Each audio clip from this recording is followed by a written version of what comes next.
tubahaye ikaze none mu makuru agezweho. Kuri sitasiyo ya RIB ya Kamembe mu karere ka Rusizi hafungiwe Mpazimaka Emmanuel Bahimba Gasongo w'imyaka 37 utuye mu mudugudu wa Burunga, akagari ka Burunga, umurenge wa Gihundwe, na Sibomana Samuel w'imyaka 32 wo mu mudugudu wa Ntwari, akagari ka Cyangugu, umurenge wa Kamembe, bakurikiranyweho gushukisha umushumba irindazi bakamwiba ihene bye.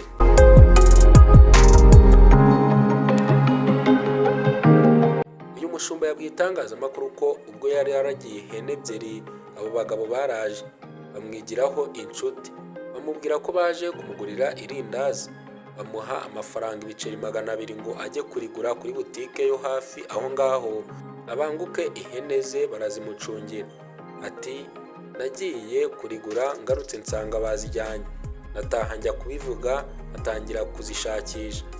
Aba basore baciye inzira z'ibigiturage, ihene bazambukana mu murenge wa Kamembe bazigeza mu wa Gihundwe. Abaturage babona ko bazinjiza mu nzu ya Mpazimaka Emmanuel aho akodesha ari ku manywa y'ihangu. Umunyamabanga nshingwabikorwa w'umurenge wa Gihundwe Yakaremye Jean Pierre avuga ko abo baturage babonye abo bagabo bombi bazinjiza muri iyo nzu basanzwe babakekaho ubujura, bazi ko nta hene bagira batanazicuruza, bahita batanga amakuru. Ati bahaye amakuru umukuru w'umudugudu wa Burunga, ahamagara abashinzwe umutekano, bagerayo basanga abo bagabo bombi bari kuzisohora izo hene bazijyana kuzigurisha. Bemeye bataruhanyije ko bazibye, aho bazibye n'uburyo bashukishije umushumba amafaranga 200 yo kugura irindazi. Bahise bashikirizwa sitasiyo ya RIB ya Kamembe, amakuru aracicikana, nyirazo araboneka aza kuzitwara, asabwa gutanga ikirego. Ashimira cyane abaturage batanze amakuru yafatishije abo bajura, izo hene ziragaruzwa baranafungwa. Asaba abafite inyota yo gutungwa n'iby'abandi kubereka bagatungwa n'ibyabo, akanasaba abaturage kumenya ko abajura bagira amayeri menshi bakajya bacunga ibyabo.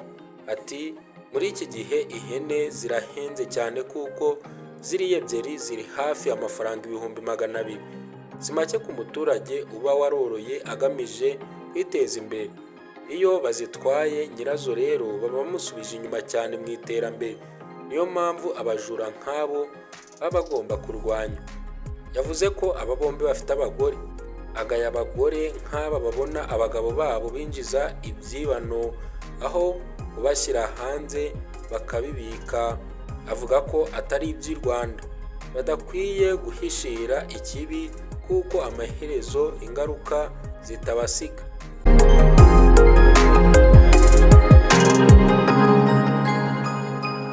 Ngaya nguko ibyari bigezweho i Rusizi, tugushimira umwanya waduhaye. Nk'ibisanzwe nge nitwa Journaliste Thierry, komeze mugirwe byiza. Hasta la vista.